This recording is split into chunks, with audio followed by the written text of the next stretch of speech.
नाही। मंचर शहरात सुद्धा अनेक ठिकाणी त्यांची नावं आहेत, त्याही नावांना आम्ही विरोध केला नाही।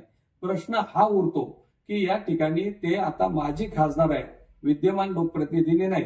या उलट मी या ठिकाणी वळसे पाटलांचं अभिनंदन करतो की गेल्या 35 वर्षात या तालुक्यामध्ये वळसे पाटलांच्या माध्यमातून हजारो कोटी रुपयाची कामं झालेली आहेत।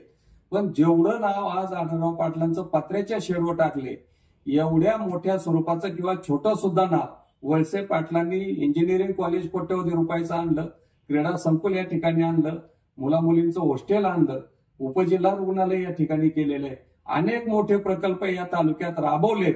पण वळसे पाटलांचं नाव कुठेही त्यांनी लावलेलं नाही किंवा त्यांच्या विशेष प्रयत्नातनं हे काम झालेलं आहे असा बोर्ड तुम्हाला या तालुक्यात मला तरी आजपर्यंत कुठे दिसला नाही। त्यामुळे आता ही सगळी मंडळी एका पक्षामध्ये ज्या नेतृत्वाने महाराष्ट्र राज्याचं नेतृत्व केलं त्या नेतृत्वाच्या अंतर्गत तुम्ही सगळे काम करतायत। आढळराव दादांपासून ते सगळे जे काय बोलत होते लुंगे सुंगे कार्यकर्ते, त्यांनी आपल्या नेत्याचा आदर्श घेतला पाहिजे की 35 वर्ष लोक ज्यांना निवडून देतात त्यांनी स्वतःचं नाव आतापर्यंत हजारो कोटीची कामं करून एकाही कामावरती त्यांचं नाव कुठं टाकलं नाही। पण आपण या ठिकाणी साध्या पत्रा शेडला 70 लाखाच्या कामाला एवढा अट्टहास का